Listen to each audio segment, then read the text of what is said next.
மாரிமலை முழங்கில் மன்னி கிடந்தூரங்கும் மாரிமலை முழங்கில் மன்னி கிடந்தூரங்கும் சீரிய சிங்கம் அறிவுற்று தீ விழித்து சீரிய சிங்கம் அறிவுற்று தீ விழித்து பெருமயிர் பொங்க எப்பாடும் போந்துதறி மூறி நிமிர்ந்து முழங்கி புறப்பட்டு போதருமா போலே நீ பூவை பூவண்ணாவும் கோயில் நின்றங்கனே போந்தருளி கோப்புடைய சிறிய சிங்காசனத்திலிருந்து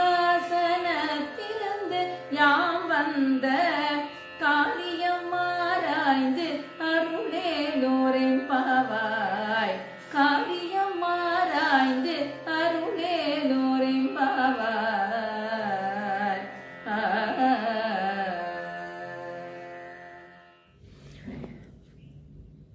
சென்ற பாசுரத்தில் கண்ணனை தூயில் கலைந்து மெதுவாக மலரும் கண்களைக் கொண்டு தங்களை கடாட்சிக்க சொன்ன ஆண்டாள் இப்போது சிங்காசனத்தில் ஏறி அமர்ந்து தாங்கள் வந்த காரணத்தை கேட்டு ஆராய்ந்து அருளுமாறு இந்த பாசுரத்தில் சொல்கிறாள்.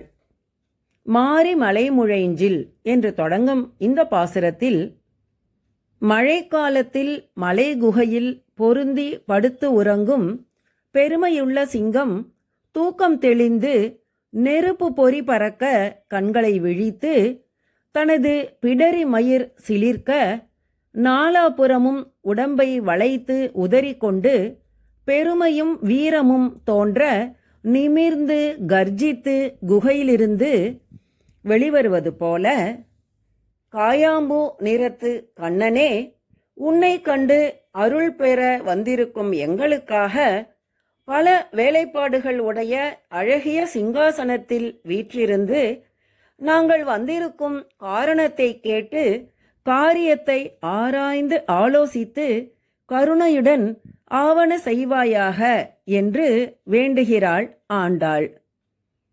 இதுவரை உள்ள பாசுரங்களில் வாமன அவதாரம், திரிவிக்ரம அவதாரம், ஸ்ரீராமர், ஸ்ரீ கிருஷ்ணரின் அசுர சம்ஹார லீலைகளை புகழ்ந்து பாடிய ஆண்டாள் இந்த பாசுரத்தில் ஸ்ரீ நரசிம்ம அவதாரத்தை நினைந்து வேண்டுவதாக அமைந்துள்ளது. ஸ்ரீ நரசிம்மாய நமஹ. ஓம் நமோ நாராயணாய.